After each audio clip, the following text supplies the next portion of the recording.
ಪ್ರಜ್ವಲ್ ಗೌಡ ಅವರೇ, ಹಾ ಹೇಳಿ. ನಮ್ ದೇಶ ರೀ, ನಾವು ಕೊಟ್ಟಿರೋ ದೇಶ ರೀ ಇದು. ಒಂದ್ ಕ್ವಶನ್ ಕೇಳ್ತೀನಿ, ಏನ್ ಗೊತ್ತಾ? ಒಂದ್ ಹುಡುಗಿ ಹೆಸರು ದೀಪಾ ಅಂತ. ಹಾ ಚೆನ್ನಾಗಿದೆ ಕ್ವಶನ್. ಕೇಳತ್ತ ಅಣ್ಣ ಸಖತ್ ಆಕ್ಟಿಂಗ್ ಮಾಡ್ತಿದ್ದೆ ಕಣ. ಇರಿ ಸ್ವಲ್ಪ ಆಯ್ತು. ಹಾ, ಒಂದ್ ಹುಡುಗಿ ಸರಿನಾ? ಹೆಸ್ರು ದೀಪಾ. ದೀಪಾ ಅಂತ. ಅವಳನ್ನ ಅವ್ರಮ್ಮ ಒದ್ದಿ ಬೀದಿಗೆ ಹಾಕಿದ್ರೆ ಅವಳ ಹೆಸರು ಏನಾಗುತ್ತೆ? ಬೀದಿ ದೀಪ. ಹೆಣ್ಮಗು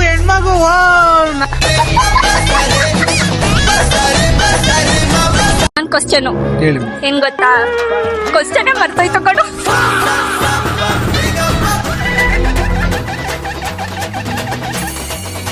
ಅಪ್ಪ ಮನೆಗ್ ಬಂದು ಮಗನ್ಗೆ ಚೆನ್ನಾಗ್ ಹೊಡಿತಾರೆ, ಯಾಕೆ? ಸರಿನಾ? ಯಾಕೆ ಅಂತ ಹೇಳ್ತೀನಿ ರೀ.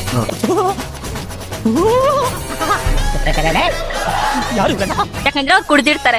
ಅಪ್ಪ ಅಪ್ಪ ಕುಡ್ದವನ, ಮಗ ಕುಡ್ದವನ? ಯಾರು ಕುಡ್ದಿರ್ತಾರ? ಅಪ್ಪ ಕುಡ್ದಿರ್ತಾರ, ಮಗ ಕುಡ್ದಿರ್ತಾರ. ಅದನ್ನೇ ನೋಡು ಇಂಥ ಜನ ಎಲ್ಲಿ ಸಿಗ್ತಾ ನಿಮ್ಗೆ? ಹೊಡಿರಿ ಚಪ್ಪಾಳೆ ಹೊಡಿರಿ, ಇದು ನಮ್ ದೇಶ ಅಂದ್ರೆ. ನಾನ್ ನಿಮಗ್ ಕೇಳ್ತಾ ಇರೋದು, ಹೇಳಿ. ಮೇಡಮ್ ಅವ್ರ ಮನೆ ಕಂಡವ್ರ ಮನೆ ವಿಷಯ ನಮ್ಗೆ ಯಾಕೆ ಮೇಡಮ್? ಅದೇ ಕ್ವಶನ್, ಹೇಳಿ. ಮಗ ಕುಡ್ದಿರ್ತಾನೆ ಅಂತ ಅಪ್ಪ ಬಂದು ಹೊಡಿತಾ ಇರ್ತಾರೆ. ಅಪ್ಪನೇ ಏನು ಕುಡ್ಕ ಬಂದ್ ಮಗನ್ ಹೊಡಿತಿರ್ಬಾರ್ದು? ಅದ್ ನೀವ್ ಹೇಳಿ.